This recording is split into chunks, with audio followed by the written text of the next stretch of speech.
I'm Grace. Hi, I'm Prisca. And this is the Fighting Club, a space where being together makes us stronger. Take a break and hang out with us.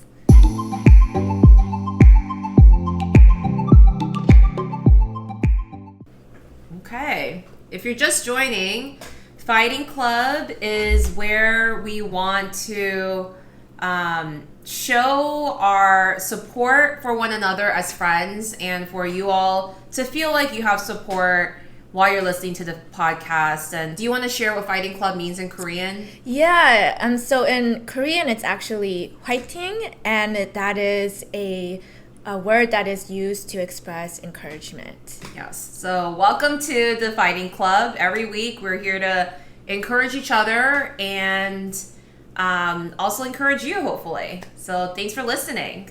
We wanted to check in about our first couple of recordings and just talk about how we felt recording our first sessions. So we're going to actually rewatch a clip from our first episode and just give a live reaction Yes.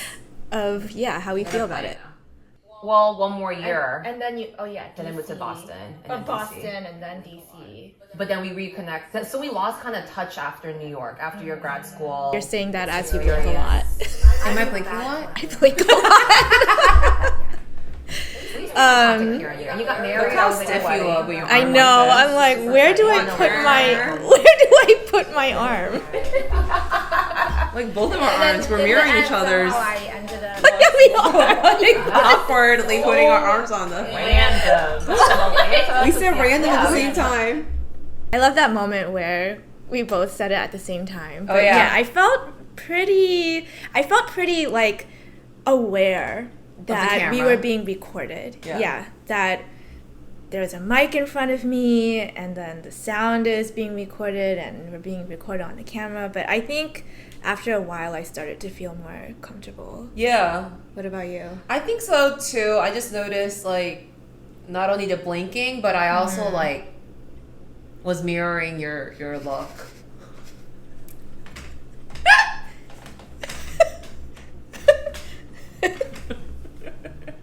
There's nothing Awkward. here. Yeah. So. No, I definitely had moments where I was like, where do I put my hand and my arms? Where do I look? And I felt a little awkward.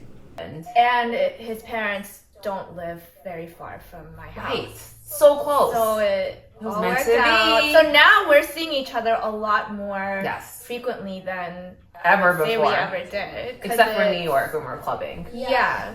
So like in the summer, and in the winter. Yeah. So twice a year. Okay, what's your hot takes? After you said that, all I saw was you're like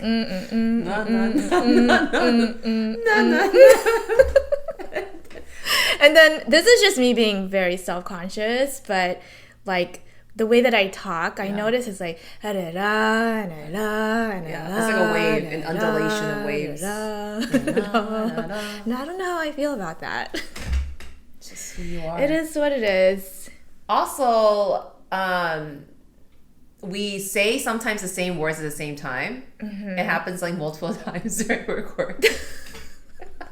I think because we're latching on to each other's. Yeah, but I think it happens even when we're not recording podcasts. We just do that. Yeah, sometimes just, there's like a syncing. That's kind of cool. Yeah, that's cool. I think it's a reflection of being on the same wavelength. Okay, well, thanks for sharing your thoughts on our cringe behavior. It's weird seeing the first podcast. Yeah, it's only, I think, cringe to watch yourself and to hear yourself. Yeah, my voice, I don't like how it sounds recorded. I don't know a lot of people who like to hear themselves. Well, I do know some people who like to listen to themselves. No names. But it's pretty, I think, a common thing to feel like uncomfortable, like listening to your own voice. Yeah, that makes sense. So today we wanted to dive into our therapy journey. We thought that would be kind of an interesting topic. Why did you think it would be an interesting topic, Prisca? So formal. No, it was just a question. My questions come out formal sometimes, but I don't mean to be formal. Yeah. I thought it would be interesting because, well, number one, to normalize therapy. I think it is something, it's part of self-care, but maybe not so often talked about, or could be even negatively viewed. Especially in the Asian American community and yeah. Korean community. So it's nice to kind of just freely talk about it and share our individual journeys and kind of see even maybe there might be similarities. But yeah, I just thought it would be interesting to get into it. No, I really appreciated it because I just know that when I first mentioned to my mom that I was going to go to therapy, she was like, oh, are you sure you want to do that? Because there's just so much stigma in our culture. Yeah. Even now, I know since COVID, it's become more normalized to talk about therapy and get therapy. But in Korean culture, it's very, like, stigmatized. Yeah. It's only for crazy people. Yeah. Like the crazies. Or, like, there's something wrong with you. Right. Something really you need to pray bad is happening. the demon away. Yeah. Because it's an evil demon in you that's making you have depression or anxiety, and that's just not true. So I actually shared with an old pastor at the church that I was going to that I was seeking help and support through therapy, and basically he used that information and weaponized it against me and shared that with other people. And the kind of subtext in his sharing was like, oh, you can't trust her leadership because she's going to therapy. Right. And that was, when I found that out afterwards, it was really upsetting to me because it's not, I mean, yeah, I was going through a hard time, but I don't think, well, number one, I shared it in confidence. Right. Went around sharing that the confidence to other people. Yeah. But also sharing it in such a negative way when I actually felt proud of myself for doing that. Because it was courageous. the first time that I had gone to therapy. Oh. Yeah. What year was this? Yeah, maybe like 10, like years ago before. Yeah. Before COVID. That's way early. Back. Way before. Like no, before I had a baby. Yeah. Yeah. That's that was really courageous of you. And I'm so sad that you got hurt by your own, like, faith leader, your pastor. Somebody that you trust. Yeah. Right? Yeah. And then him using that to undermine my leadership. Yeah, it's not cool. Yeah. So why did you decide to go to therapy in the first place? I was going through a really hard time, just juggling a lot of responsibilities and feeling like I couldn't really share really a lot about my situation with anyone, like in my immediate circles where I was living. And this was in Atlanta. This is Georgia. in Atlanta. Yeah. So I felt like there were times when I was trying to open up to like my friends, like in my church and things like that. But because of just different seasons that we were in, I don't think my friends were able to hold that space for me. So I remember I shared one time that I was like, I think I'm depressed. Yeah. I'm going through a really hard time. And then the response was, well, at least you have a boyfriend. Whoa. And at least you have a boyfriend you can go to when you're feeling sad. At least your parents are, like, you have a loving family. And then I remember when I heard that, because that's the thing I struggle with is, I don't deserve to feel these negative things because I have good things in my life. Why am I not feeling I good? felt ashamed, to feel any negative thing. And it actually took a lot for me to share that I was feeling depressed because I was afraid of, like, that judgment. Yeah. Because I was judging with myself. Korean people? Asian people. Yeah, Asian American. Our own community can be but I mean, I don't hold it against them because they didn't know. I think they were also going through a hard time. Yeah. So I know that when I go through a hard time, it's hard for me to make space. Yeah. It does take a lot. And then, we're still young and learning how to be good friends. And I would say that those same people are actually really good friends. Like, we all kind of learn through these experiences. In your early 20s, This right? was yeah, in we're early, young. Yeah, early. And so But it was hard. It was hard coming out of that conversation. So then I decided I'm just gonna book an appointment with a therapist. Yeah. And it was my first one that I went to consistently. And I ended up, after a while, ending things with her. Oh. Yeah. You had a breakup with your therapist. I did, but I think it's normal. Like, if you is. don't feel like it's not being...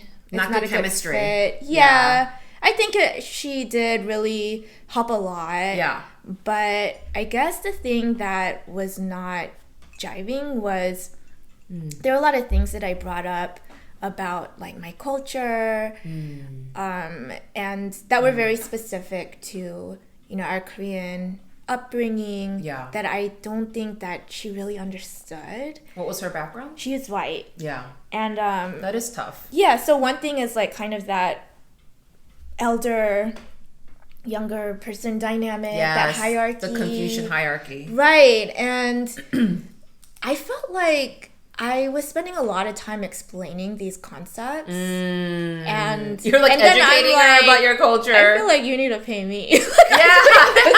You're doing cultural competence education. But then she would respond by saying, like, well, everybody respects their elders. Everyone, like, in every culture, respects their elders. So it's not really any different. And I was like, well, I mean, it is true generally. Yeah, but there are major differences. And so I kind of felt she was dismissing some of these things. And so then at the end, I did tell her about how I felt about that. And she was very receptive, you know, and then she was trying to come up with, like, referrals to other therapists. That's good. Yeah. So I felt like it was a very positive ending. But yeah, I did feel a little bit guilty, but I think, yeah, you want to find someone that's right for you. Yeah, when was your first therapy experience? I knew, like, 4 to 5 years before I went to see a therapist, I needed to see a therapist because I didn't have the words then, but I knew I was emotionally not able to regulate myself when I was dysregulated or deregulated. And I grew up, I'm not going to go into my entire family history, but I grew up with a single mom who raised the 3 of us, and it was like in high school when it's just like a formative time, my sophomore year. And so I knew I had a lot of family pain and trauma that I needed to address because I was taking that into my romantic relationships and having these unrealistic or unfair expectations on my romantic partners. So in 2018, I went back home to Georgia to work on the Stacey Abrams campaign. And I was dating this guy. It was a new person I was dating. And during the campaign, we broke up, or I think he broke up with me. And it was really tough because I was working 12, 14-hour days. And then I was just an emotional wreck, and I had to take, like, a mental health day from the campaign. And then that was when I was like, okay, I can't wait to see a therapist anymore. I need to see a therapist because I'm mentally stressed out from the breakup and from the campaign, physically exhausted from the lack of sleep and the work hours and the demands. This is 1 month before election day. And things are just like, there's a lot of stability, right? So then I reached out to some friends in Georgia to ask about Asian American mental health services. And there used to be one, I forget what it's called now, Rice Counseling Center or something. Oh, yeah, in Atlanta? Yeah. Yeah. So I went there and I found a Korean woman therapist. I just looked at their website and looked at the bios and I was like, this person seems like they'll resonate with me. And fortunately, she was available. So that was like what got me into therapy, was like the breakup, being on a campaign, just so stressed out in Georgia. Like, I had moved from living in DC for 8 years doing politics and moving back home for the first time since I left in high school. So I was like coming back home to Georgia, dealing with like the family and community trauma that I had. A lot. It was a lot also because like my dad was a pastor, a Korean pastor, and then they had a public divorce in the Korean community. So I was really hurt by the Korean church in the community in Georgia. So going back home to Georgia to organize the Korean church community that had hurt me, I was like, I need to go see a therapist. Yeah. Oh my god. That's what was like. I'm glad I did it in Georgia, and she was great. I saw her until I had to leave Georgia, but and just like the ability to recognize, like, I need help. Yeah. And then even the step to go out and find someone. Yeah. I think that takes a lot. It's hard. That's the harder part. Needing help. I knew that for 5 years. Then making the step to like actually find someone, book the appointment, and then show going up. there. Yeah. Showing up was hard because I was sleep deprived. The therapy session was 30 minutes away from where I live. This is before Zoom. I had to go in person. I was like exhausted. And then in a session, if you're basically going there to enter into your pain, right? And share all of these very like, all these hurts. Yeah. Really, and just, at least for me, even now, whenever I go to therapy, I feel really fragile because I'm like, I shared so much that I don't necessarily reveal, to other people. Yeah, no, it's a lot. Yeah. But I think that's very courageous of you to do that. Because I think a lot of times when we don't deal with these internal things, it does impact, number one, the way our relationship with ourselves, but our relationship with other people. Yes, it does. It can, our friendships, our family relationships. It could be bringing in things that could harm our friendships or not necessarily build it up. Yeah. But then you experienced the impact of her positive changes. Yeah, I was like, she's a better friend now. Yeah, I was so impressed. Have you noticed changes in yourself and in your life? Yeah. Well, you should really ask my husband, Trevor. Well, I noticed it, but I wanted to ask you what you felt. I noticed it because I'm able to regulate my emotions more, and I during COVID, like everyone else, I dealt with a lot of depression and anxiety and stress, and I had like panic attacks and things I've never experienced before because of work, but during COVID, it just made it more compounded. Yeah. And I think, I learned to like get a therapist. I've even learned that medicine can be helpful. So for the first time, I got prescription from a psychiatrist in order to help my hormones be more regulated. And, I had a friend from church 5 or 6 years ago. She was like, have you thought about getting medicated? And I was like, no, that's just for like crazy people. I'm not that crazy. And so there's stigma even for me to get a pill. Same for me. Yeah, I had that experience. But then once I saw that even a little bit of the serotonin made a difference, I could like think more clearly. I could sleep better. I was more present with my family and friends. So I saw that change, and now I don't have to be on it anymore. But for like a season, I was like, I'm so grateful for therapists. I'm grateful for psychiatrists, and I'm also grateful for my faith community because I leaned on all three. I mean, for me as a friend, I've also noticed just like a more stronger sense of like security and confidence. Oh, good. So, and like even if you are going through hard times, I feel like that confidence is still there in terms of how you like are articulating your experience or your fears, like not being afraid to share them or to name them. So I've seen that difference. Thanks. Yeah. That means a lot. I never asked other people the change they might have seen in me because I went to therapy for like 4 years, I think. And then Oh, I was going to say my therapist said that I graduated from therapy, but I think I need to go back into therapy, honestly, because it's just been like there's new changes that have come up. Yeah, and and new challenges. things we have to deal with. Yeah, so I need to date around and find another therapist. Yeah. Again. Yeah. So that's another thing I wanted Yeah. to ask is like, what do you look for in a therapist? I think I look for a therapist. Honestly, not all therapists are good listeners. So a good listener. Have you had that experience? Yeah. What was that like? It was tough because I thought I was imagining things. Because I'm like, you're the expert, you're in therapy, you have a degree, I'm in your therapy clinic.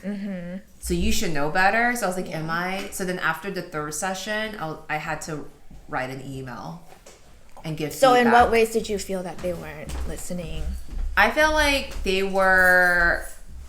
had a very strong position on what I should be doing and how I should approach something, and that they weren't guiding me and listening, and that they were imposing their own personal opinions into the therapy session. So I just called it out, and then they apologized and appreciated it, because I don't think a lot of therapists get feedback from their clients about what they're doing wrong. So the feedback was taken well, and there's adjustment, and it got way better after that. But and then I also think it's important for me to find someone who has more life experience. So I had a young therapist when my other therapist left for maternity leave, and I just could not connect with her, even though she was Korean. I was like, Yeah. you are like 15 years younger than me. I know you have training, but like I don't think we're connecting. Yeah. And it's not like they reveal their age. I can just tell by how they're responding and guiding and Yeah. getting too technical into their clinical training about how to guide me. Yeah. What about you? Or anything you want to respond to what I said? What was the first one? Where like they don't listen to you. Oh, well, yeah. And then they have a strong opinion and try to impose their Yeah, own okay, opinions. yeah. So I thought that was interesting about the therapist who imposes their opinion, because, and you pushed back, because for me, sometimes, like actually in my last session, I was like, I was trying to figure out how to make a choice. And I said, I think I'm going to do this. And then my therapist, kind of allowed me to keep talking, and I was like, but is it the right choice? Is this good? Is this bad? And I tend to do that a lot. I'm like, is this good, or is this a good idea? What do you think? Just tell me what to do. And sometimes I want that. And then even with my last therapist, who we had to end because she moved out of state. And I noticed that in myself too. Like, just tell me what to do. I just want direction, and I just want somebody to tell me what to do, so that it can sort of relieve me from that sense of responsibility. But I think good therapists, which I think both of them responded this way, which was, I'm not going to tell you what to do. Good. I'm not going to tell you what is like right good or bad. wrong. I'm trying to help you figure that out, right? And I think I appreciate that response, even while in the moment I was like, oh, can't you just tell me what to do? Yeah. So it made me think of that. And then another thing is, I was recently trying to look for a new therapist. So after my previous one moved, I kind of took a break. And then, I remember we were talking, I was like, I need to find somebody, I need someone. And it just had been a while. I kept saying that. And then finally I was like, okay, I'm going to find someone. I found myself really trying to find somebody who's so similar to me. Oh. I wanted a Korean American female, in her 30s or 40s, who has children, who understands, who is a second gen. You're saying Prisca, the therapist version. I wanted a second gen immigrant, and because for me, I was like, maybe because that's what I need in order to feel safe. Somebody who can just totally identify with everything and all of my experience. But that's almost impossible to find someone who's and they might not be good. Exactly. They And might so meet your criteria and be like an awful I had therapist. to think about that. I was like, because number one, I can't really find. It's hard. It's already hard to find an Asian American therapist, and then it's hard to find someone with those exact, requirements. Let alone trying to find someone who's within your health insurance network that is affordable. Yeah. Or has a sliding scale option so that depending on your income level, they can adjust. So I was like, I had to kind of stop and think about, why am I so insistent that everything has to be the same? So wait, what is your criteria now? So I decided to actually expand. So I was like, okay, they don't necessarily have to have kids. Yep. I think I still do want an Asian American therapist, but they don't have to be female. And so I ended up finding an Asian American male therapist. And initially, I have never had a male therapist. Me neither. And I've always felt kind of really against that for myself. Yeah. But I had to kind of stop and think about that too. Why am I so hesitant to have a male therapist? Where of course I'm gonna vet first. In the beginning, you're building trust, and you don't have to stick with the person that you start out with. You can break up. Yeah. Wait, so how many sessions have you already had with this new therapist? It's been a couple months now. Do you like this person? I decided let's kind of continue. Wow. Yeah. So That's been good. huge. It's been fine. Yeah. Well, so far it's been good. That's great. I'm so glad to hear that. Yeah, and there were times where he's asked for feedback. Oh, good. And I've given, I love that. can you maybe point out when I'm falling into that pattern of self-doubt? Because sometimes I don't really notice that in the moment, and that's kind of what I'm trying to get better at. Yeah. I love that. Thanks for sharing what you're looking for, your own reason for why you got into it. Yeah. And sometimes, there's nothing really going on that's super major, but it's nice to have a space where I can go and talk. How often do you go to therapy? Process. So it was weekly. Now it's bi-weekly. Okay. But I think I would prefer to do weekly. Really? Yeah. But right now, because of schedule and it's not working out. Yeah. And well, I need to ask you to keep me accountable, because I've been talking about getting a new therapist for 6 months now. We've both been but you found one, and I still haven't. Yeah, we need to. I know. Whenever we FaceTime or call each other, it's let's find a new therapist. So it's on my to-do, and I want to do it before elections, because it's so stressful right now, work-wise. And to balance everything, I need to just have a professional support system. Yeah. Okay. Yeah. Accountability. I can do it. I can do it. Fighting. Before you make the decision to even get engaged, it's important to figure out if you're compatible and realize, will you propose? And will you say yes to a proposal? And I think that's not really talked about as something you need to get counseling for. Yeah. So I really insisted with my husband.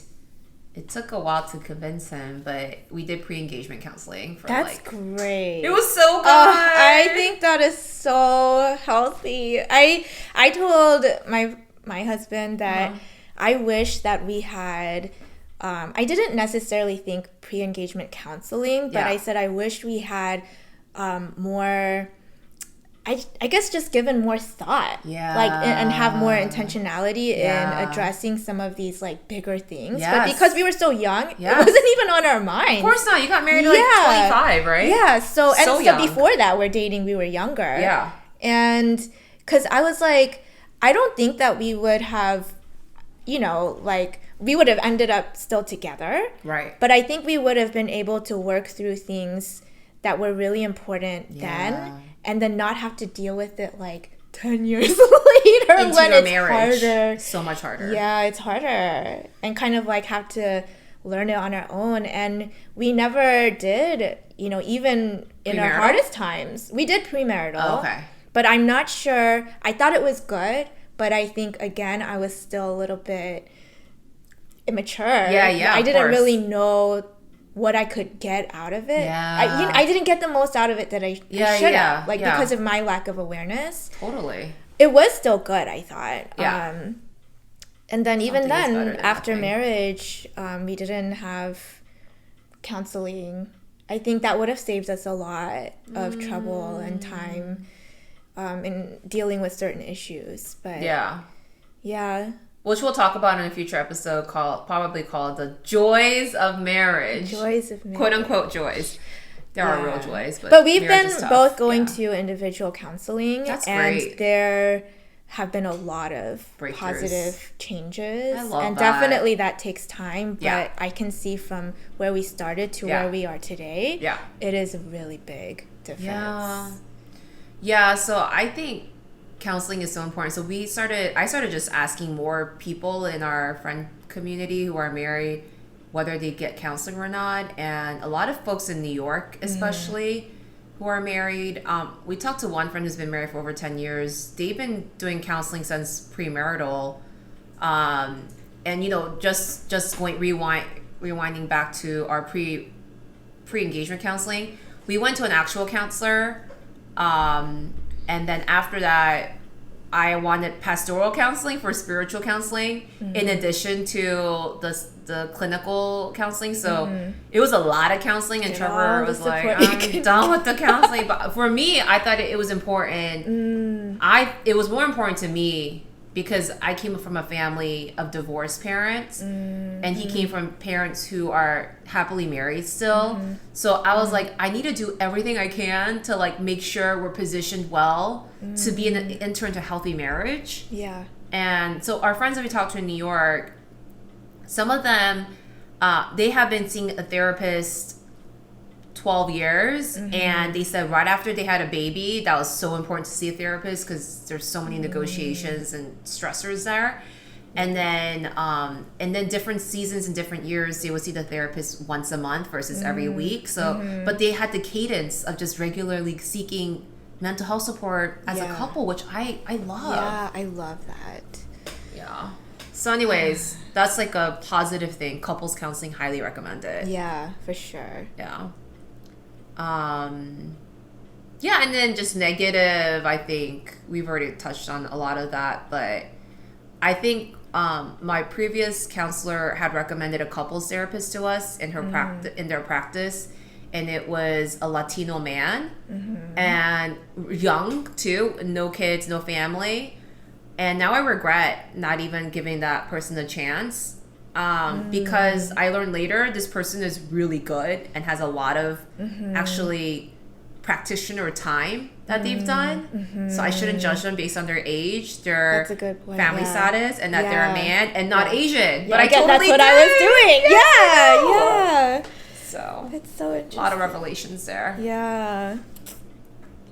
Yeah, because I've also had an experience where I did find an Asian American, like female, around my age who had kids. Like, it was like a lot of things that matched the criteria.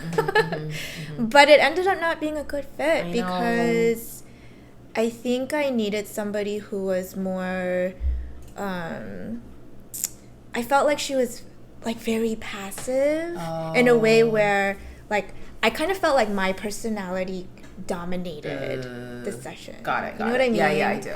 Yeah. Yeah. And that makes sense. I kind of wanted a more Equal dynamic, and Yeah. I know sometimes I can tend to be a little bit like forceful Yes. or take over. Yes. So that didn't work out for me, but I think it was just like compatibility. And there were times when I wanted her to ask me more, like kind of like, oh, tell me more about what Yeah. you were I know. thinking. But then she would offer solutions like, you know, oh, maybe you should like write a card, you know, to the person because I was kind of struggling with feeling guilty.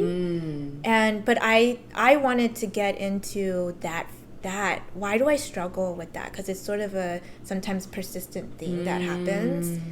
But she was like kind of just kept offering solutions that I didn't even with. feel like but that just could be her approach. Yeah, you know. totally. And I think I could have shared with her, can we get into this thing? But That's then true. I felt like I was more than Leading leading. Which is annoying. Yeah. It just wasn't. She was really nice, but it wasn't a good fit. Then that's okay. That's okay. Yeah. I also wanted to talk about other forms of emotional support that you can get that are not in the traditional forms of counseling and spiritual support. So, my counselor, I went to a Christian counseling center in New York. She actually recommended that I start seeing a spiritual direction person, a spiritual director. So I can talk about it a little bit because I've gone to a couple of spiritual direction sessions in New York. It's within the Christian faith tradition to have somebody who can sit with you and listen to you as you talk through maybe a specific issue you're going through or just whatever you're dealing with in life, but they bring in Jesus. So they talk about, okay, so where was Jesus in that moment and how did he respond? Like inner healing.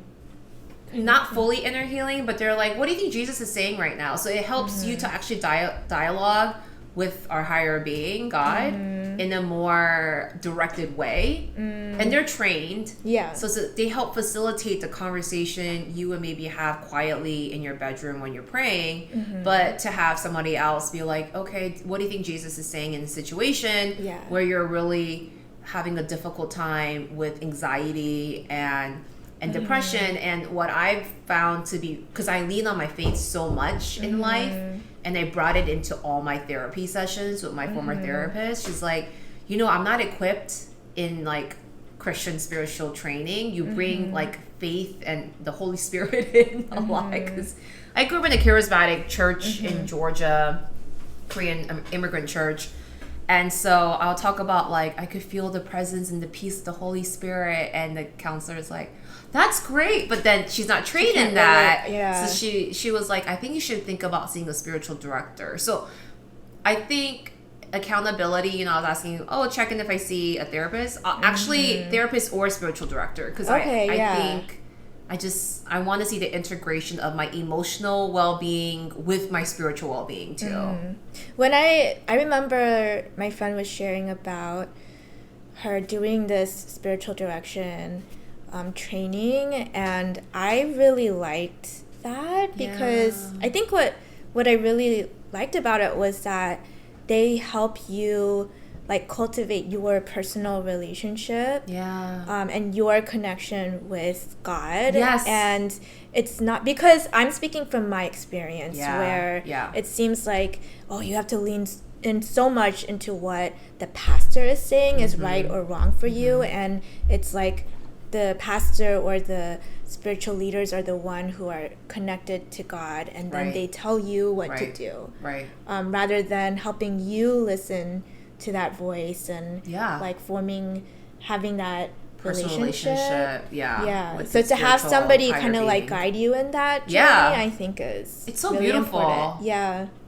So I just wanted to add that as another resource, spiritual direction, in addition to clinically trained counselors or social workers or psychiatrists. So let's transition into our rapid fire pop culture kiki. Yes, I'm excited. And we have a special guest today behind the scenes. Our friend Jenny Shin is going to be asking us some questions that we just respond to, give like our hot takes, whatever our reactions are. Quick. Yes. Okay. 10 questions. All right. Question 1. Go-to coffee order. Mine is just drip coffee with oat milk. How much oat milk? So to make it like not light brown, but just like brown. Oh. Or no, I guess coffee is brown. So like just not black, but like quick. Yeah. Okay, mine is iced oat milk latte with 1 pump of syrup. Text, call, or FaceTime.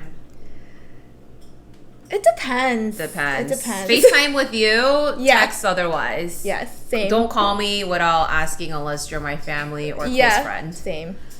Okay, get to the airport early or right before you board? Oh gosh, early. How early? The anxiety of like, so typically aren't you supposed to be there 1 or 2 hours early? Oh my gosh, you get there that early? 1 hour early is too early? No, I don't know. I get there 30 minutes to 45 minutes before boarding time. Okay, so with kids, when you have to drop off the car seats and then does everybody have to go to the bathroom? I feel like that all of that is like in my mind, so I'd rather a lot more time than like just So what time enough. are you at the gate by? I would say maybe like at the gate. Like, yeah. We're usually pretty early. Like how early? 2 hours? No, not 2 hours at the gate. Maybe like 40 minutes Oh, okay. before. Okay. Yeah. I already said, 30 minutes. Like you arrive to the airport 30 minutes before. No, I arrive at the airport an hour before, sometimes an hour and a half. I have TSA pre-check, and it's just me. And I don't usually check in the back. Yeah, TSA pre-check is really helpful. Yeah. Okay. Latest skincare obsession. So you go first. Okay, we have this new thing that Prisca and I started using. Oh, okay. It's called the Medicube. It's really popular in Korea with a lot of celebrities. So I asked my mom to buy it in Korea because it's like 30% cheaper. But Medicube, I've been using it to like, it's like this device like zaps the It like gel into my helps your skin absorb more of the product, Yes. right? Okay, so well for me, I've actually been trying to strip back my skincare routine because I read this book and I believe anything. It's like talking about how everything is a scam and so I don't know if I believe it, but I'm just testing it out. So what are you doing now? I only do wash my face and then a toner and then sunscreen. You don't do moisturizer? I use my sunscreen as moisturizer. And then at the end of the day, I don't use my sunscreen, but I have a moisturizer. What brand is it? For the end of the day, sunscreen. I do Kiehl's. And then for my sunscreen, it's like a Korean brand. I forgot the name of it. Okay, send me the link. Okay. I want to know. Yeah. All right. A friendship red flag. When they don't have any friends. At all. And you're like their only friend. Oh, that's a good one. I would say trauma dumping. Every single time they talk to you, they're just trauma dumping. Or one thing you do for your mental health. I take walks. Oh, Around yeah. Green Lake. Yeah. Walks are good. I get my nails done, but my nails are really ugly right now. But You have like a cute little ribbon bow. I know, I got it done. This is like from 2 months ago. Oh, really? Yeah, so it's been growing out. So I get my gel manicures, and I started doing that because in New York it's very common and it's not as expensive to get access to. Do they give you a massage too? Only in Korean places, I think. Okay. Not at the American places I go to. All right. One advice you have for someone skeptical about starting therapy. Skeptical. Well, do you want to transform life or not? Because if you want to have a transformed life that like has this healthy boundary setting, healthy with your family, your friends, and yourself, and your romantic partner, go to therapy. It's good for you. Yeah. Thinking about what you ultimately want. Yeah. And what will get you there. If Yeah. therapy will help you get you there, Yeah. then why not? Give it a try. Give it a try. Because it will only serve you. Yes. Last question. What are you most excited about for this podcast? Oh. I'm excited about like hopefully just the community of support and the fighting club love. Like the whole reason for this is because we went on a dreaming retreat with a Korean female friend. And we're like, we just need to have a support system in order to be able to get through life together. So that's my hope. I'm excited about like talking about topics like therapy and other things that we've had ideas to talk about because I just like the openness of it, like opening up things that people might feel uncomfortable talking about or don't feel like they can, but just the chance to like to say that everybody experiences these things in some way, so you're not alone, or just a chance for connection. Yeah. All right. Well, thanks everyone for tuning in to our podcast episode about our own therapy journey. And please like us on Spotify, on Apple. And if you like what you hear, write a review. If you don't like it, don't leave a review. Just go on your way. And where can they find us on social media? And you can find us on Instagram at Fighting Club Podcast. So follow us there. And to all our friends listening in, Fighting! fighting!